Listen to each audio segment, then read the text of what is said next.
You know that moment when you realize the person you love might not be who you thought they were? That's where it all started for me. Standing on a balcony overlooking the turquoise waves of Cancun, the sun warming my skin, while her words cut me deeper than any knife ever could. "This is the basic package," she whispered, her voice dripping with disappointment. "My ex would have paid for luxury." I froze, my heart stuttering, as the margarita in my hand suddenly tasted like regret. Let me take you back to the beginning, to when everything felt like a dream. I'm Jake, just a regular guy, 32, working as a graphic designer in Chicago. Life was good, not perfect, but good. I met Lauren 2 years ago at a friend's barbecue. She was all laughter and light, with hazel eyes that seemed to hold 1,000 stories. We clicked instantly. Late night talks about our favorite movies, her teasing me about my terrible cooking, stolen kisses in the rain. She was my world and I thought I was hers. We moved in together after a year, splitting rent on a cozy apartment with a view of the city skyline. I'd wake up to her humming in the kitchen, making coffee, and I'd think, this is it. This is what love feels like. The idea for the Cancun trip came from her. Lauren loved to travel. She'd scroll through Instagram, showing me pictures of beaches and resorts, her eyes sparkling with excitement.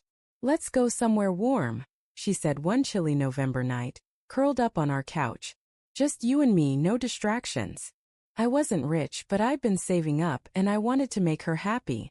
I spent weeks researching, booking a decent resort.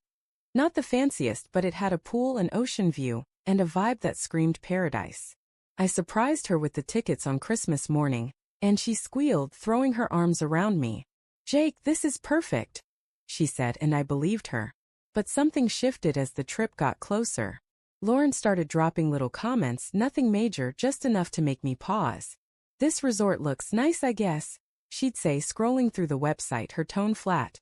Or, "My ex Tom took me to this insane place in Bali once.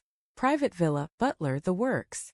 I'd laugh it off, thinking she was just reminiscing, but those mentions of Tom started creeping in more often. Tom, the investment banker she dated before me. Tom, who apparently had money to burn. I'd never met him, but his shadow seemed to follow us everywhere. The first few days in Cancun were fine. We swam, we danced, we ate tacos by the beach. But I started noticing things. Lauren would check her phone constantly, smiling at texts she wouldn't show me.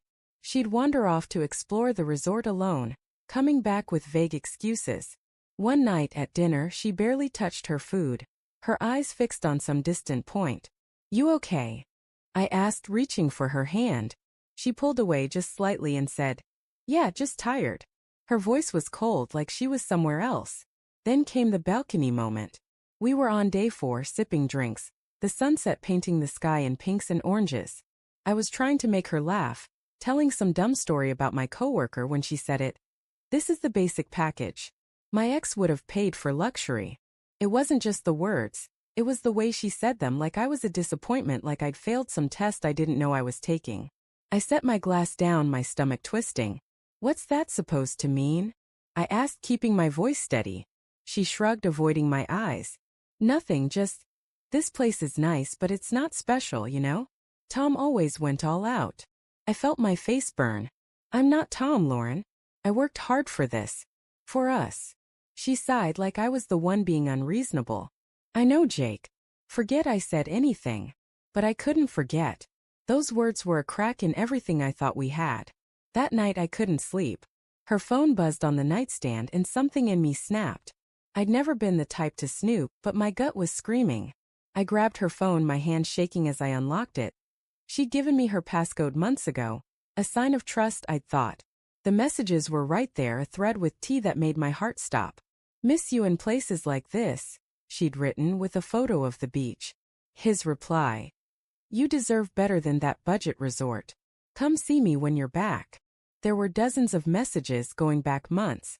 Flirty, nostalgic, intimate. She'd been texting him the whole time we were together, comparing me to him, telling him she missed their adventures.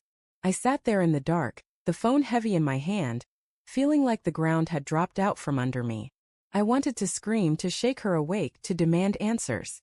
But instead I just sat there, replaying every moment of our relationship, wondering how I'd missed the signs. The next morning I didn't say a word about it. I couldn't, not yet. We went through the motions. Breakfast, a swim, fake smiles. But inside I was breaking. On our last night I couldn't hold it in anymore. We were at the resort's bar, music playing softly, when I turned to her. "Are you still in love with Tom?" I asked, my voice low but sharp. Her eyes widened, her drink pausing halfway to her lips.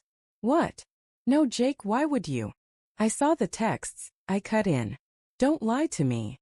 The silence was deafening. She looked away, her face crumpling, but not with guilt, with anger. "You went through my phone?" she snapped. "That's low, even for you." "Even for me?" I laughed, bitter and raw.